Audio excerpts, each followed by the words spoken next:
Welcome and thank you for joining the 14th webinar in our Pandemics and Society series. Today's event is Lamplighters, a path forward for American democracy and health security. Today, we will be discussing the recent launch of the American Democracy and Health Security Initiative, an initiative that examines pandemic-related polarization in America and sets out to harness learning across a variety of states and communities with different pandemic experiences, recognizing that each American community is unique and leaders and state structures vary. The initiative sought to learn lessons from communities and states that represent the diversity of our nation's response to the pandemic. I'll now pass it to our moderator today, Beth Cameron, Senior Advisor to the Pandemic Center and a professor of the practice, to begin today's conversation. Thanks, Aquiel, and hello and welcome everyone to our discussion. Last month, the Brown University Pandemic Center, in partnership with the Center for Strategic and International Studies, CSIS, the COVID Collaborative, and with support from the National Academy for State Health Policy, launched a new effort, the American Democracy and Health Security Initiative. The initiative presents two stories of how America fared under the pandemic, the well-known story of loss and polarization, but also a lesser-known story of state and local collaborations and innovations that highlighted what worked during the pandemic at the community level and bridged divides. Both of these stories are true, and the organizers of this initiative believe that it's vital to tell them. We also believe that American democracy and health security are inextricable. American health security depends on maximizing our ability to live in a free society and manage public health emergencies simultaneously. Likewise, the health of our democracy depends on citizens' faith in our institutions, our schools, our workplaces, and especially our government to protect them in a crisis. We launched this effort a year and a half ago with a seemingly impossible question. Can we bridge divides and overcome pandemic polarization in America, building on the experiences of these state and local leaders? We talked to dozens of people across the country. We conducted a deeper dive in 4 states, Nebraska, Indiana, North Carolina, and Washington. And the answer to that question, resoundingly, we think, is yes. The path forward is illuminated by leaders like those we'll hear from today. We're calling them lamplighters. These people innovated in the pandemic's darkest days, and their efforts reflected ingenuity, collaboration, as well as debate and shared decision-making, which are hallmarks of American democracy. Last month, we released our findings, along with some urgent recommendations on our website, which is americandemocracyandhealthsecurity.org, and it includes those findings and recommendations along with stories and video testimonies from over 30 of our lamplighters. We made a number of recommendations directed at state, local, and federal officials, and several of them we think should be urgently taken forward in conjunction with what governments can do. Among those recommendations, I draw listeners today to focus on a few. We recommended the development of locally adapted, flexible, and operational health security playbooks, focusing first on really challenging issues that were grappled with at the community level, like how to keep schools and businesses open and safe. We also recommended standing up a bipartisan, non-governmental American Health Security Council to provide authoritative, urgently needed consensus advice on emerging health threats, like H5N1 and future outbreaks that we'll face. We recommended sustaining operational networks that currently exist that can speed testing, for example, and particularly the State and Territory Alliance for Testing, STAT. And finally, we recommended identifying concrete ways to accelerate ongoing efforts to modernize state and local data systems, working with key stakeholders like the National Governors Association, the Association of State and Territorial Health Officials, and others. So to help us reflect on these and other next steps to take this initiative forward and to discuss their own experiences, we are really fortunate today to be joined by 3 of the leaders who were instrumental to this initiative. First, I'd like to introduce Dr. Judy Monroe, who as the President and Chief Executive Officer of CDC Foundation has strongly supported this work. Judy has dedicated her career to protecting people and saving lives. She joined CDC Foundation in February of 2016 as President and CEO, following her role as a Deputy Director at the U.S. Centers for Disease Control and Prevention, CDC, and Director of CDC's Office of State, Local, Tribal, and Territorial Support. In her work at CDC Foundation, she advances priority programs that improve the health of people across America and around the world. And the CDC Foundation mobilizes philanthropic and private sector resources to support CDC's critical health protection work, managing hundreds of programs in the US and in more than 90 countries. Welcome, Judy. Next, we have Mr. Carl Ellison, who we're pleased to say is one of our initiative's lamplighters and strong supporters. Carl is the president and chief executive officer of the Indiana Minority Health Coalition, IHMC, which has worked tirelessly before, during, and after the pandemic health emergency alongside Indiana state leadership and communities to bring health resources to minority and underserved populations across the state. IHMC is a statewide health advocacy organization that he helped found in 1992. He previously served for more than 10 years as the CEO of the organization, and prior to joining IHMC, Carl was the executive director of the Butler County, Ohio Community Health Centers, where he managed a network of CHCs. And finally, last but certainly not least, we're delighted to welcome Ms. Teresa Hudson, who is the Corporate Vice President of Technology for Fundamental Rights at Microsoft and is also one of our lamplighters. Teresa developed tools and playbooks for the COVID response in Washington state, where the disease first landed in America. Teresa helps realize Microsoft's mission by leading the company in their commitment to protect the fundamental rights of people around the world as Corporate Vice President for Technology for Fundamental Rights and for her group. Her team works to support people's fundamental rights and address the challenges created by technology by promoting responsible business practices, using data and technology to expand accessibility and meaningful connectivity, and advance fair and inclusive societies. So thank you all for joining us today. And before we start, I want to encourage everyone to be candid and to jump in when you agree or disagree with one another to enhance our learning. This is all about debate and democracy here. And we'll start with a few initial questions, but we'd like to ask our viewers to please feel free to utilize the Q&A function so we can answer your questions later on in the discussion. So without further ado, let's dive in. Teresa, we wanted to start with you. One of our key recommendations informed by leaders like you and others that we interviewed is that state and local leaders really need more relevant tools that work at the community level for helping businesses and schools stay open in health emergencies. And you helped create some of those tools, not only for safely opening businesses like Microsoft, but also working with school systems. So I wanted to see if you might walk us through some of the ways in which businesses were essential in the COVID response, and what were some of the key lessons from your work that could be applied in the future, not only in Seattle, but also across the country. Yeah, thank you. And I'm so pleased to be here. I was looking at my background. It's real. It's actually not a fake background. That's what it looks like in the Seattle area. I was thinking back to the last internal Microsoft leadership team meeting we had before we sent people home. We had the first sad, tragic death in Kirkland, Washington. And I remember sitting in a conference room and people with, the senior leadership of the company. And I remember people being already anxious. Should we be together in this space and not knowing? And so kind of sitting in that space of really not knowing, I think really defines where we were at the beginning. And we were really, really lucky to have a local leader in former Governor Christine Gregoire, who pulled local community people together every single day. So we started having, once Microsoft sent people home, we were the first company to send people home, I think, in the United States. One thing we learned was that had a really big impact. We didn't actually think about that at the time, think about like the fact that we were taking the step that then would lead other companies in our area to close down, and then would maybe ripple out beyond Washington state. But that's actually a really important lesson. We were big. We had a lot of access to resources.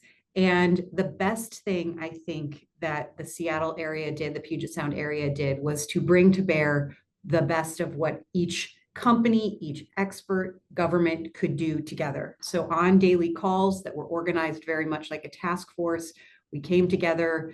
Governor Gregoire arranged for us to get updates from experts. She would call on local businesses on a daily basis to say, we have this particular problem. Can you help us solve it? Stuff as basic as we don't have enough PPE. Does anybody have any extra in storage that we can get to frontline healthcare workers? To who has expertise to create a data dashboard for us to sort of track cases, and there was a wide range. Those happened to be a couple things that Microsoft brought to bear. But then we just I think the most important tool was really regular communication and really regular sharing of resources that then led us to create some more specific tools that we can get into a little bit later. But I think having a core leader creating it like a task force, bringing the best of the community to bear with government, with schools, with medical experts, with business, allowed us to really have a cohesive response that was actually life-changing for me and made me feel a lot less lonely in the midst of some deep darkness. One question, maybe just to drill down a little bit on that piece. So I think you've highlighted two really important components of business, how businesses were instrumental in the COVID response. One is I'll just say looking outward, working with the community, finding ways to plug into the government response. And I think Governor Gregoire is a perfect example of how that really worked well in Washington State. Another is looking inward, how Microsoft helped itself as a business, but also potentially created tools for other businesses. I wonder on that first point, do you think that obviously Washington State is fortunate to have a number of large companies, including Microsoft, and also I know Amazon, Starbucks, and others were important and large. Could this work? Could this model of how you came together to work with Challenge Seattle, could that work in other states? And, what would you say about what would be necessary to make it successful? Absolutely. I just think you need somebody very organized in the middle of it. I mean, this was the sort of joy of working with Governor Gregoire. She had a great Rolodex, and she would call anybody she knew and ask them for what she needed. So I think actually just sort of a basic structure of someone kind of in the middle, pulling on resources from other people, whatever they bring to bear. I mean, I can imagine, I'm from a small town. I can imagine in a smaller communities, like going to the local grocery store and saying, what can you bring to bear? I do think that this can work. And then really ongoing communication we had calls. I think there were I don't even remember, hundreds of people joining noon calls every single day just to get the latest information. And that put us all in the same space. And then we were working on the same problem. So we were identifying the problems together. I think all of that can be done in big communities and small communities. Yeah, and I wonder, maybe we'll come back a little bit later when we talk about what's replicable coming out of this, what it would take to build that into a state government response. Obviously, as a former governor, Governor Gregoire had a unique capability to plug in, but I wonder how that could be created in a replicable way. But first, Carl, let's turn to you. We've talked a bit together over the last year about what community organizations were able to achieve. And in the case of IHMC, you achieved a great amount working with state and local leaders across the state of Indiana. IHMC served as one of the critical platforms for translating community needs to state leadership. I wonder, maybe I'll ask you a two-part question. One is, what would you recommend to other states coming out of what you experienced in Indiana about how they might leverage what you did and learned to their community needs? And then two, if you were designing, we'll call it a playbook, but a set of tools or a menu of options that could help local communities work better with state governments, particularly to serve vulnerable populations, what would it look like? What would be useful to you? I think this is one of the questions coming out. It was it was a recommendation across the board that we needed these tools, but how to actually begin to design them in concert with communities and public health agencies, as well as state and local leaders. That's a question mark. And I wonder if you could give us a little bit of your own advice. Well, thank you very much. I mean, that's a great question. And if you ask me the same question tomorrow, you might get a slightly different answer. But in one way or another, you would find that I would reflect nonprofit grassroots organization in the United States that always struggle for, one, inclusion. Two, we like to have a voice. And three, we like to be listened to. And God forbid we actually have a seat at the table. I mean, we're often sort of the afterthought. Anytime there's a community crisis need, whatever it is. And so our struggle is always, how do we become part of the team? How are we invited to be part of the team from the beginning? Now, this is particularly true for organizations of color and for other organizations that represent disadvantaged populations. So I think our experience in Indiana, and really for other states, that you might consider the Indiana model. What people may not know is that although Indiana is a red state, we have had a very, very bipartisan approach to minority health. Most of our bills have gone through the legislature unanimously. And for the past 30 years, Indiana has something called the Minority Health Initiative, where by statute, our Department of Health is obligated to work with our organization, the Indiana Minority Health Coalition, to fund and develop our local network. So for 30 years, we've had this network of 20 local entities that have office space, community connections, who are real assets in their community, to be, if you will, like a partner with the Department of Health. So we are connected. We know leaders. We are able to share information statewide. So our model, and I would encourage anybody, just Google the Minority Health Initiatives in Indiana, and you'll see a 30-year-old statute that really has a state that said, we're going to rely on the goodwill, the good sense of local folk, of plain community leaders, to help be our partners, to give us advice, to fight with us. Judy, being a former health commissioner, knows we're often friends, but we can also be pushers, to help enrich the state's response. Now, during COVID, we were able to reach out to our network and survey populations about issues like vaccine reluctance, what messaging would work, what are convenient locations for service delivery. So we have been a resource because our state embedded us in the public health structure 30 years ago and have maintained us in the state budget for these past 30 years. So my advice to other states is, if you really want to reach grassroots populations, invest in them, include them, give them a place at the table, and then let the leadership dynamics take place thereafter. So none of this is rocket science. This is just common sense, except it's something where I'm often asked, are there other IMHC organizations in the United States? And I typically say, haven't really found very many, because typically the focal point locally to deliver services are health departments. They're not independent nonprofit organizations that can act up, they can be advocate. They're not typically, if you will, the community force, that exists. Now, in my experience over time, communities tend to do what's best for communities if they only are asked. And so fundamentally, my advice is really pretty simple. Like I said, it's just include, communicate, connect, and invite advocates and groups that represent disadvantaged populations to be part of the table. Now, I don't know whether it's a playbook or not, but the principles remain the same, whether it's a project an entity wants to do, or if it's a crisis you want to try to address, or if it's frankly trying to vision what would be a quality improvement for the community that could be done on a multi-sector, top to bottom basis. We're kind of the bottom. We just want to make sure we're in the game.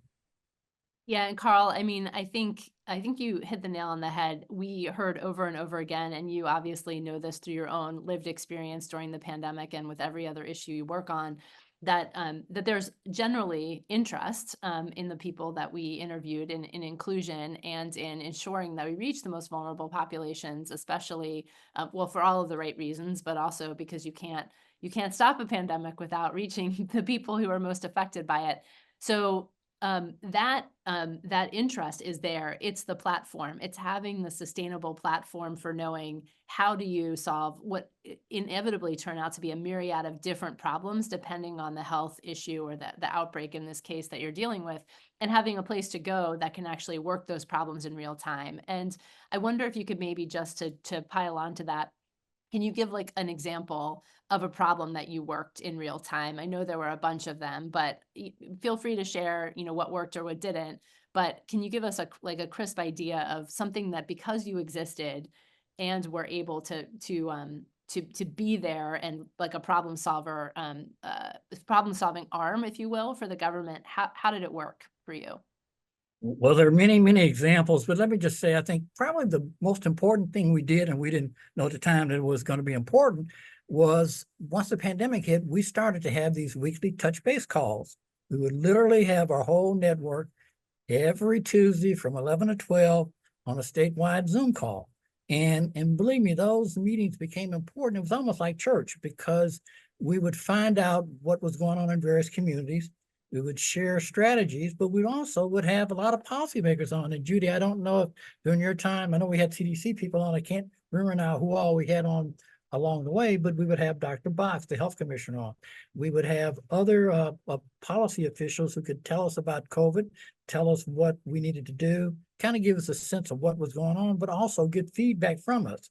Now, when we have had these touch base calls once a week, we've also had situations where, yeah, we had to give some blunt advice to the Department of Health. For example, the Department of Health, bless us heart, wanted to try to, in Lake County, Indiana, the Gary area, address COVID there and wanted to do a vaccination effort, but chose a former school site, Gary Roosevelt, because it was available, had parking. It's just the community didn't think it was a safe site, so people didn't show up. It was one of those situations where if you only asked us, we through our local affiliate could have told you that. But and so during the pandemic, we had a lot of situations where policy officials and other officials trying to do the right thing just didn't have the human capital connection to know who to talk to. So we, in some respects, both through our touch base calls where we serve as an information network, but also just through our personal contacts, we're able to connect a state official, say in emergency management, with someone at the local level who could get to the church or get to whatever population needed to be touched. Now, we're like a connector organization in a sense, but a connector for, again, those at the bottom. And I think that every state needs to have a capacity like ours. It's just good common sense that will allow you to get the most out of all of your resources, if you will, and allow a community to operate in a more connected manner. So I would just say follow the Indiana example. Our model is great. It's lasted for 30 years.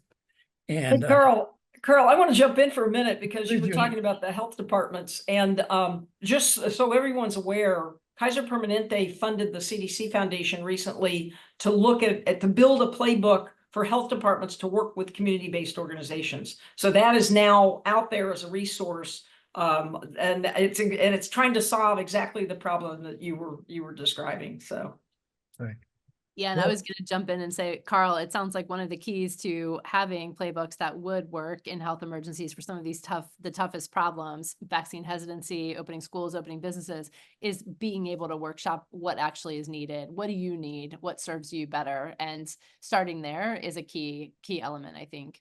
And if Yeah. I can just jump in real quickly, the other thing that strikes me is really identifying who you're talking to and then who's the trusted speaker for who you're talking to.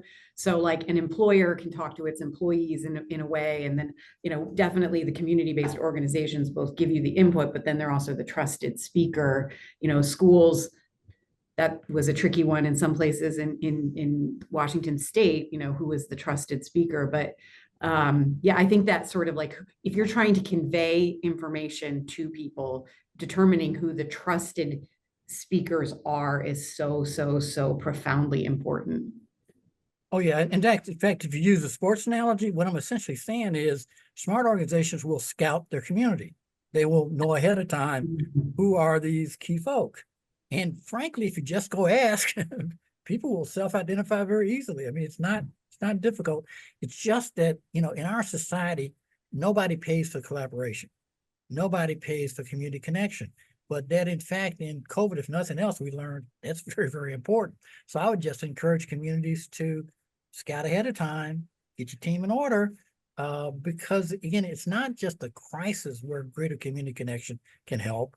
It's really improving community planning.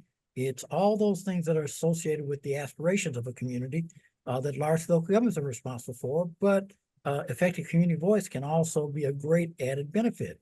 Because again, citizens always want to improve their communities. They just need to be asked. So my message is inclusion, and then listen, and give us a place at the table. And let's make sure we have then a joint collective future that we all contribute to. And I would add, invest in our scouts, because if we don't have the scouts, you can't get that information fast. And so Right. IHMC is a professional scouting organization for what communities need. Right. And if I didn't mention, I want to make sure everybody understands, our state invests $3 million a year to help support our local network. And again, it's invested for 30 years in having this network exist. Now, if you say, how do you know what an organization committed to? You look in the budget. So you look at our state budget, we have resoundingly say We trust citizens, and particularly citizens of color, to provide leadership in this area in conjunction with our Department of Health and other units of government. And that really is sort of, it's not something we talk about much, but it's probably, I think, really reflective of a leadership in the United States that should be mirrored and perhaps adapted by others. You didn't mention it. I'm glad you did. I'm really glad you did.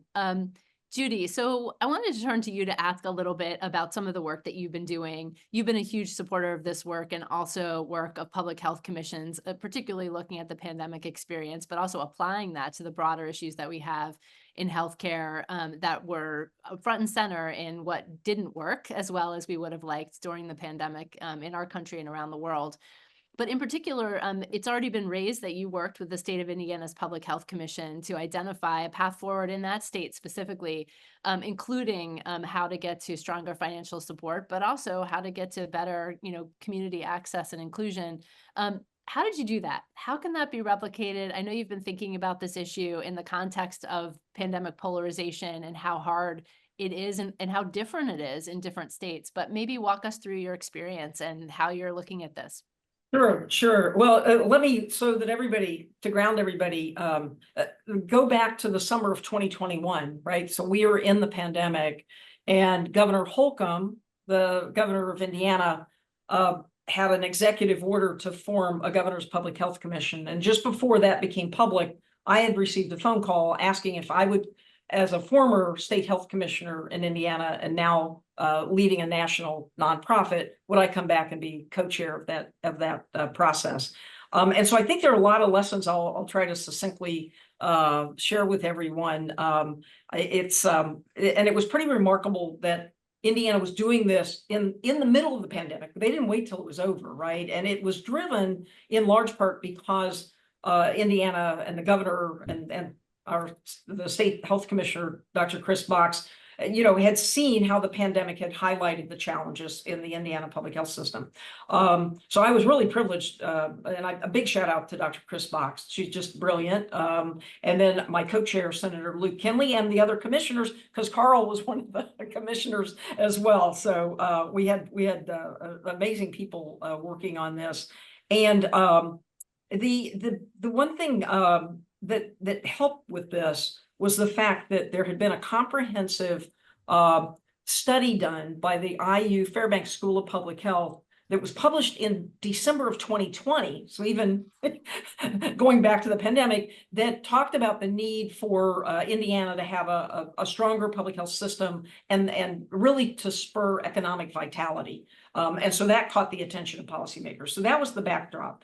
But now remember, there was a lot of anger during this time, right? People were really hot topics, the anger over masks and vaccines. And so our commission walked into this with taking a very comprehensive approach to the work, looking at all the data. I mean, we were very disciplined in regards to that, looking at the reports and the data. But I will tell you, and even though we had a roadmap for that, thanks to the report from the School of Public Health, the secret sauce and how we did it, I think had the ingredients in that secret sauce of humility, respect, and active listening, coupled with strong communications and transparency. So let me give you examples of how we did that. The commission, first of all, one of the things that was, and I will remember this, for the rest of my life, joining Dr. Box and others for some of the public listening sessions. Now, we're still in the pandemic.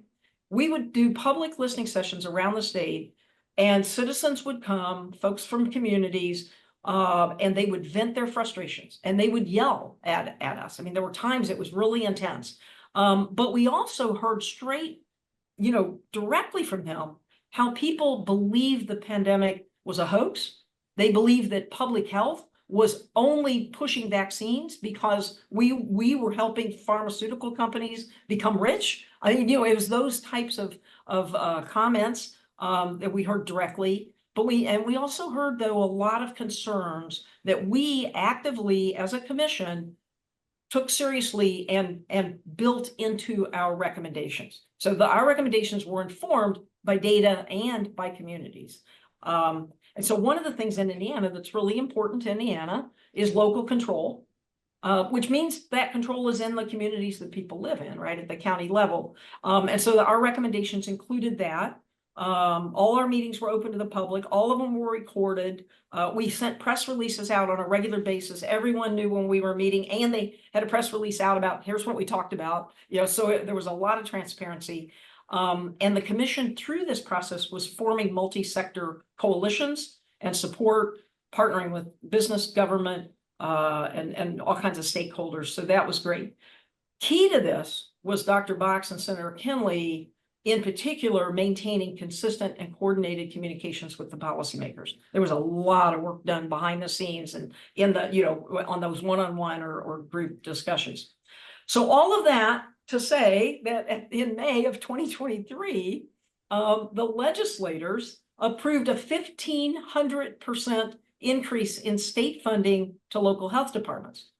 But the wisdom of our commission and the recommendations in the legislation, those health departments were not charged with taking all this money and just hiring their own staff. Those health departments are putting that newfound money into community-based organizations in their communities. So it's building this fabric at the county level. And the beauty is that there had been a prediction only, first of all, it was a 10% chance that we'd get the funding on the start end. So we got it. And then people said only 50% of the counties would opt in. 100% have now opted in, 100%. And there was flexibility built into this. So the beauty is there was some standardization that everybody has to do certain things, and they have to have key performance indicators. We've got to report out, but they were given a ton of flexibility to decide within their communities in the context of their environment, how they wanted to do this. It's really exciting. And I got to tell you, my hat's off to Indiana. It's just been brilliant. It's called Health First Indiana on the other side. This should be replicated. And we have other states coming to the CDC Foundation for technical assistance. There's a whole host of states now that are lining up wanting to learn more about Indiana and to do something in their own states as well. So exciting time. This is so exciting, Judy, and your enthusiasm and also just the tremendous amount of personal work that you support you put into this in Indiana, but also in other places is just, it's incredible.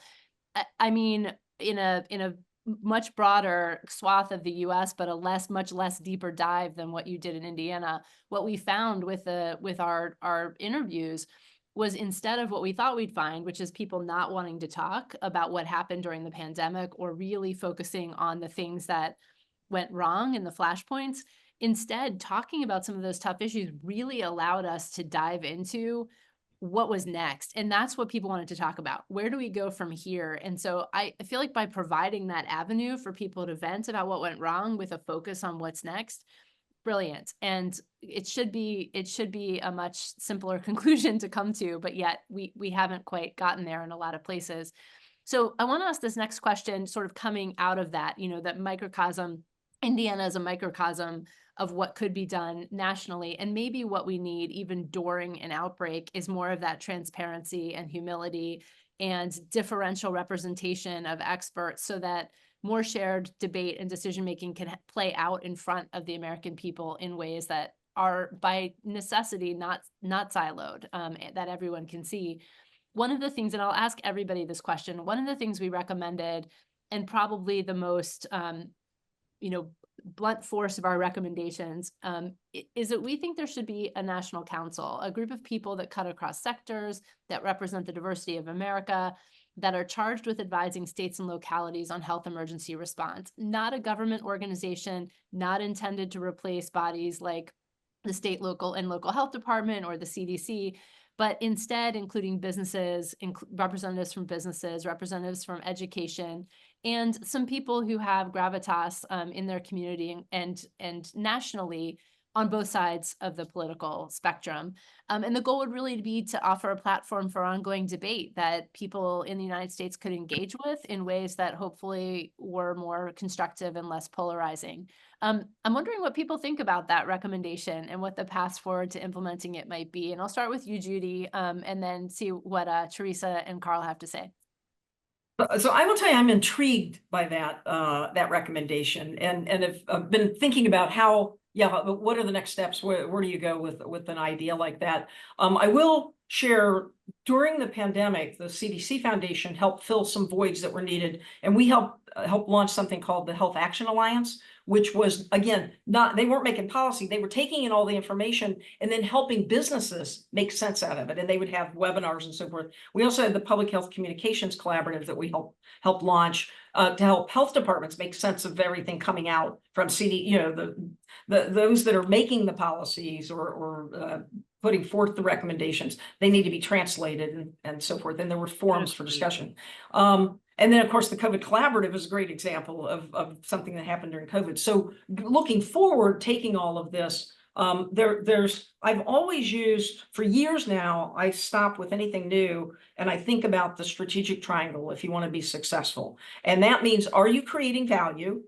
So an entity like this, a strong statement needs to be made and a good vision of what that value is. I think you articulated it really well, to have a place for there to be that type of transparency and dialogue.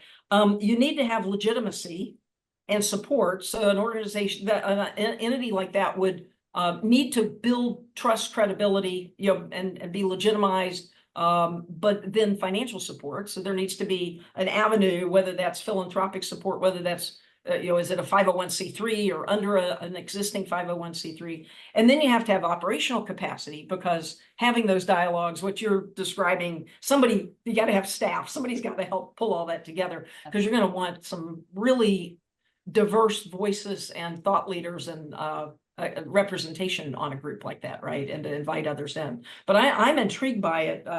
So I think the starting point, though, is to clearly outline that vision, the goals, get a little deeper than just, the recommendation's great, but probably taking that next layer down.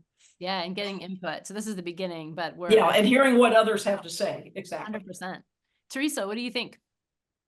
So it's interesting, because I think one of the things that was super effective for us for getting business engaged in a really specific way was solving specific problems. And so I think for business to engage helpfully, instead of, and to like stay engaged, is to identify a specific problem you're sort of seeking to solve. And I think it can help keep the conversation from being like put into the like benefits department of a company, because you're actually not just looking for the like what's the health care response for an employer. You're looking for the business response. And I think defining it the right way becomes really important. Part of the reason I say that is, Challenge Seattle, which was the organization that pulled this together, with Governor Gregoire at the helm, continues to try to take up other issues locally. And there are definitely ones where people are engaged and are bringing to bear the best of what they can offer. It's like we were best when we had a specific challenge in front of us. And so I think the way to make this successful is to make it a specific challenge, where you even have, maybe you treat it more like a task force, where you have specific problems that you're bringing people together to solve. And then you go back and figure out what's the next thing. I think an ongoing kind of generalized counsel, you'll get less practical. Like one of the things that Carl said that I loved, he's like, you just have to use common sense, which totally, like that was actually what was so effective. Is people, where we were most effective is where people were pragmatic and filled with common sense. And I think when the problems are too abstract or far in advance or like possible rather than actual, it's hard to get to the common sense, pragmatic specificity where business actually, I think, operates best.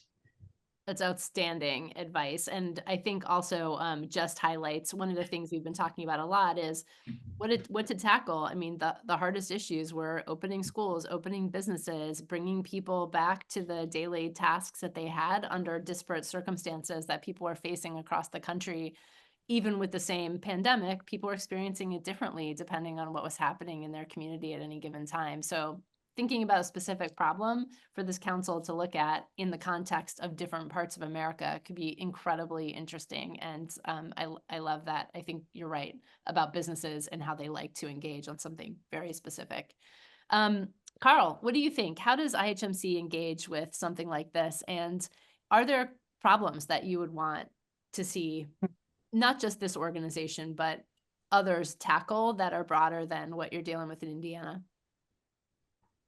Well, we always want as much collaboration as possible. And I think Teresa and Judy are kind of right that if it's business groups, they tend to want to focus on an initiative, a problem, something that will have an outcome that requires cross-sector, commitments and so on and so forth. And that's great. There has been tried in many communities an effort to do community visioning through things like the Healthy Community Initiative and, some of the get everybody together, decide the priorities and then figure out what you're going to do type of strategies. Those tend to be difficult to sustain because, a lot of private sector folks like action, I give some time, but I got to have some action. And so efforts that are collaborative that tend to be more visionary, but not specific, don't tend to be sustained. So yes, I agree. If they're concrete matters, that's fine. I think from our organization standpoint, we always want more collaboration and concrete attention around issues that relate to our mission. We're in the health disparity elimination business, right? So if we identify health disparity, I can rattle off any number of initiatives we'd like. I mean, in fact, I'll tell you, one of the things that we've been struggling in our state is to reduce infant mortality. And we've had an Indiana perinatal quality impairment, probably goes back to Judy's time as health commissioner, that's been around for more than a decade that's just struggling with this. But one of the things that we have not achieved is any real improvement in Black infant mortality. So, one of my drum beats for next year is going to be in Indiana, Chris Boggs, bless her heart, as our health commissioner, did follow one piece of advice I gave her. And that was, instead of talking about infant deaths and rates, tell us how many babies that is. Tell us how many infants died. And so since then, in the state, every year at Department of Health, there are boards or signs up where we know how many babies there are. So, if last year was like 550 babies out of 80,000 to 90,000 deliveries, what we don't talk about enough is how many of those were Black babies. And I can tell you for the last 30 years, Black infants constitute 15% of the deliveries, but 25% of the deaths. So I've got a historic disparity that exists that robs the community of capacity, and that frankly is sort of a measure of how well we're doing, right? So I'd love to have a collaborative group to get around that issue, because really for a population of color and for disadvantaged population, there are two main issues. It's infant mortality on the one hand, it's life expectancy on the others. We kind of get short changed on both ends of the equation. And that's sort of a simple way of putting data into a visualization where it's like, okay, can we figure out a way to solve the problem? But frankly, Beth, I don't know that we can, but I know that unless you try, unless you define it as an issue, you can't get anywhere. So organizations like ours are likely to be more aggressive in trying to define a particular public health problem and then challenging all the sectors to see if we can figure out a way to address it. No, that's also really excellent advice. And I feel like one key takeaway for me coming out of this pandemic and the work that I've been doing with the Pandemic Center at Brown and also in my other hats, still partially in the US government, is just the relationship between the problems you outlined and how pandemics and health emergencies exacerbate those problems. Those problems aren't going away, they get worse. And if we don't define them well and bring them into the pandemic conversation, we're doubling our trouble. Beth, I just want to say, for all what we learned during the pandemic and what we do every day in our business is we have to be optimists. We are in the hope business, but we want to see some intelligent, specific action to make hope become reality. But I think one thing that the report indicated, and I think is absolutely true, is that America can improve itself, but we have to have an optimistic outlook to get that done. Absolutely true. And thanks for bringing us back to the hopeful next steps that we want to take. I want to encourage everybody online, if you have questions, to submit them to us so that we can open up the Q&A in a couple minutes. But in the meantime, Teresa, I wanted to bring it back to you. And we talked a little bit about what Challenge Seattle did to hourly look at how to help with the pandemic. We talked less about what was done internally at Microsoft or how you envision what businesses might do. And I wonder, as we look at this idea of tools and playbooks and menus, lots of different businesses created tools to help them with really challenging problems that affected the whole workforce during the pandemic. And some of that we heard was because there wasn't guidance that was sort of easy to imbibe or understand. I wonder if you could tell me a little bit about what are some of the crucial steps that you feel were critical to have in place in order to make a safe business environment during the pandemic. And also, what is your experience in developing those kinds of tools, and what do you think is needed for businesses? I'm really worried that a lot of the great work that happened, especially in small businesses, to be honest, where it's harder to maintain and turnover maybe even greater, I'm worried we're going to lose a lot of that learning. And so I wanted to see if you had any thoughts about that in the way ahead. Yeah, I mean, in thinking back, it really did sort of feel like we were starting from scratch. And we needed to think about like everything. I mean, we have like 100 buildings in the Puget Sound area. Like that meant we had to figure out how you communicate with a lot of people with a common set of principles around things like how far apart like desks are. What do you do about utensils in your kitchens? How do you set up your cafeteria? Like really, really baseline questions when we were thinking about, asking people to demonstrate that they'd had a vaccine. We don't have a single point of entrance. We actually couldn't figure out how to do that. Meanwhile, we were talking to downtown Seattle businesses who were thinking about how do you get people up and down in a tall office building? That wasn't our issue, but when you could only put 4 people in an elevator, those were the pragmatic questions, I think. And so we got, we started thinking very tactically, like you create a playbook that you give to your real estate and facilities people to kind of make that specific plan, communicate through your communication channels. We had lots of posters. We did lots and lots of posters about like stand close, don't stand, cover your mouth, whatever. Not that different from any public awareness campaign. But in thinking about what we could do to be ready for the next time, it's going to be different, right? And so what we will need to do will be different than what we did. And I think the most helpful thing is to start to collect the questions that businesses should ask. Do we need to think about HVAC systems? Do we need to think about transportation? Do we need to think about access to, can people work from home in their jobs? I just think that we are ill-equipped to answer the health questions. So we were looking like, okay, how is this transmitted? We can't actually plan the office space if we don't know how it's transmitted.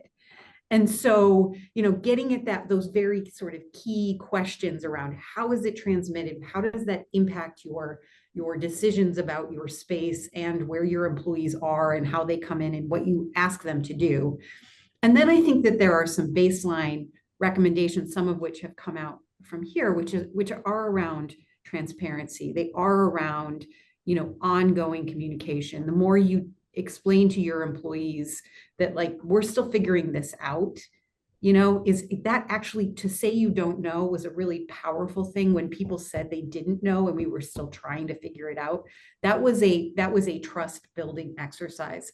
So I would say most helpfully collect the questions and then collect some key best practices that are true no matter what the crisis, where you don't need the details of the crisis to actually understand the value of transparency, of ongoing communication, of ways people can ask questions or raise concerns.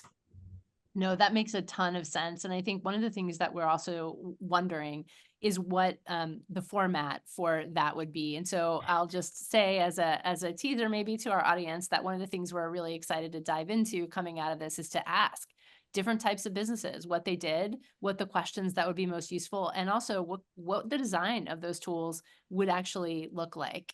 So coming your way. Where to find them, Yeah. I think that's always the biggest question. I mean, we distributed things, we shared what we did because we had lots of resources and we shared with smaller businesses and other people in the community.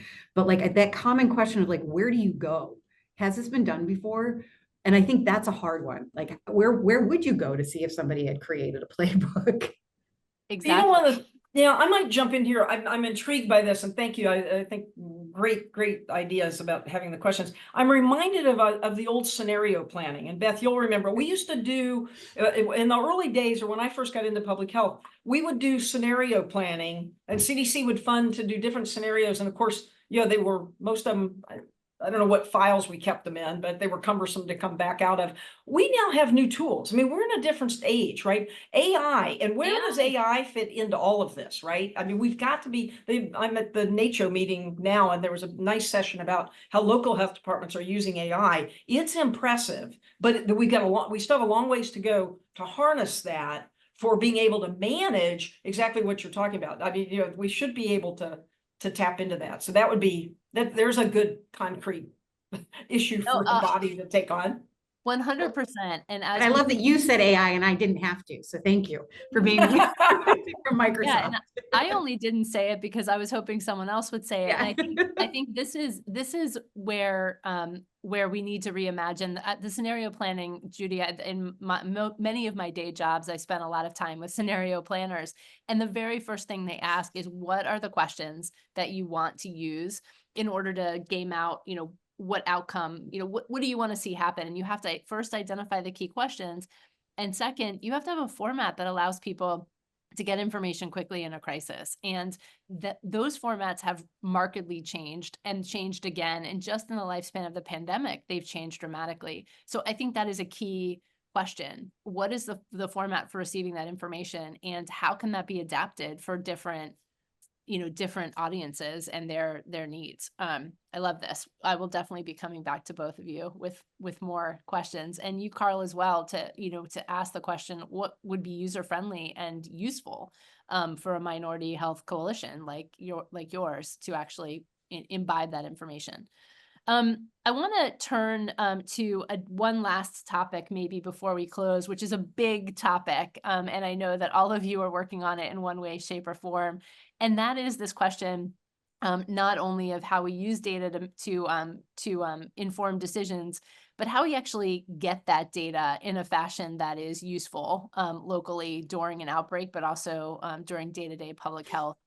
And so the question that I wanted to bring to you, we made a recommendation and we talked a lot about it in our initiative about data modernization. And largely we were looking at the efforts that are underway in the states and at CDC to ask states and localities what they need in order to modernize their data systems and get the information that they need in a crisis.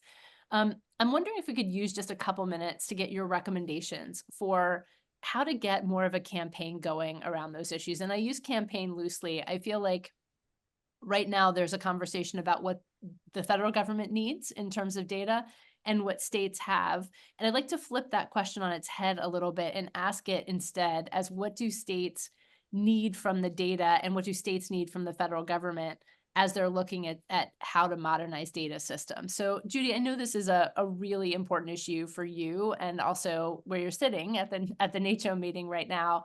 I'd love to start with you and then maybe go to Teresa and then Carl, and then I'll ask you all your magic wand question to close. So I'll tell you what it is now so you can be thinking of it, which is, in 30 seconds, what is the one thing that you'd put on the table that we should really be focused on next as we take this initiative forward? And you can say more than one, but that's my final question. But Judy, over to you on the data question. We've been really involved at the foundation working with CDC and ONC and others on data modernization. And then we are also working in states. I mean, we're starting to do some technical assistance in states. The question around what the states themselves need, it's pretty multifaceted, right? I mean, and it does depend. There's a governance answer to that. I mean, they need the support of their policymakers for starters. They need the support of their hospitals, and there's a big effort, a national effort right now underway called the Common Health Coalition, trying to bring healthcare, public health, and Carl, they've now added CBOs to that. So that triangulation of CBOs, healthcare, and public health. And you can't really do that without data, right? Without modernizing our data systems and doing it in a way. One of the big areas that they need is being able to overcome the concerns about privacy and making sure there is individual privacy. But, a lot of these data sets, the individual their data's not out there, but I got to tell you, there are a lot of policymakers that have a lot of concerns, and they push back, and there's barriers because of privacy concerns and the public.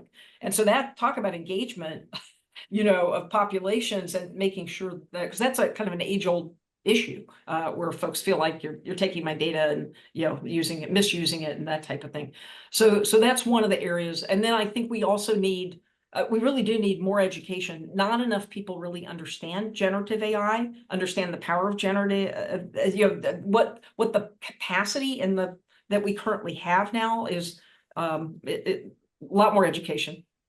So, I can go on. There's a lot to unpack. No, I agree with you. And I'm glad you put the privacy questions and the trust related questions on the table, because I think one of the things that we're grappling with is what kinds of convenings, what kinds of groups need to come together around this topic. And I know you're dealing with that as well, and that NACCHO and AASHTO both are doing a ton of work, and the Common Health Coalition too. But we're thinking a little bit about what would be useful, especially amongst people from different sides of the political aisle, that could be helpful on this topic. Well, and I also think I would just interject too, I think this is Yep. a space that philanthropy can play a big role, because we need the philanthropic support to fill in where government is leaving gaps, right? And there's always gaps, so. 100%. Teresa, data is obviously top of Big for mind us. where you work. So I would say a couple things. One, I think it's worthwhile to reframe the question. In my experience, people have a really hard time identifying what data they think they need or want. And it's easier when you ask them what problems they're trying to solve. And then people with data capacity and capability who understand what data exists and how to work with it are better able to serve that up. So that's like kind of to what Judy said about public awareness and kind of education. One of the places we've been most effective is we have an AI for Good lab, and they build concepts to help people understand what you can do with the data insights. And just as by way of an example, they have great disaster recovery capability because they use AI and planetary imaging to understand when a disaster hits, like how many houses burned in Lahaina. They knew within like 12 hours. I think it's going to be really important that we demonstrate some of the capacity you can build when you have access to data, because it's very hard for people to say, like, I'm not really using it right now. I don't even really understand what you're asking me to tell you or what you, and so I think flipping it to identify the problems that they solve. Okay, it's getting schools open. Well, why is that a problem? We don't know what the disease like how many people are infected, how many people have been vaccinated. And so like it's I think to even flip it a little bit more than you did is to frame it as the problem. Yep. No, that makes perfect sense. And showing people what the value is in real terms that make a difference to them.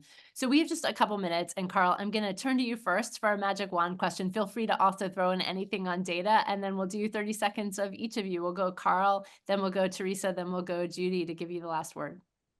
Well, I'm not an expert on data, so I don't have much to say there, other than for minority subpopulation on the public health side, we're always concerned about how data is collected. So data collection methodologies are sort of our main issue. In terms of magic wand, I think I've already said it before, just use a little common sense. It's about inclusion, connection, making sure we have a place at the table, and making sure we go forward more collectively that we've learned from COVID for any future problem we may have. Awesome. Teresa. It's like a very big thing, which I just wish people came together as communities like that. If we could find the ways to tap into the magic that Governor Gregoire unlocked in the Seattle area. I don't know how you do that at scale exactly, but she was extraordinary in bringing everyone together to bring their best to bear. And so programmatically, that's difficult to replicate unless you can identify those people. But I think there is a lot to build on from what we did here that, partly is people driven, but some of it is just programmatic and creating some structure around crisis response, so. I think some of it's structural too, but I'll come back to you. Yeah. Judy, you have the last word. Wow. Well, thanks. Well, I would say, I actually would echo what everybody has already said. This the lamplighters really are showing us the way. I mean, the way you all frame this and the American democracy and health security is, I think, critical work. And the lamplighters are showing us the way. So the problem is it needs to be socialized, more people. So my magic wand would make this really well known, so that maybe we can begin to achieve what's been said. So that's where I'd go. More lamplighters, more visibility, more Yeah, light. shine a lot more light. I love it. And I agree. Thank you all so much. Judy Monroe, President and CEO of CDC Foundation, Carl Ellison, President and CEO of the Indiana Minority Health Coalition, Teresa Hudson, the Vice President of Corporate Technology Fundamental for Human Rights at Microsoft. You are awesome, and lamplighters, and thank you for joining us today and for your support for this effort. This has been a webinar of the Brown Pandemic Center, and thanks so much. Thank you, Beth. Thank you.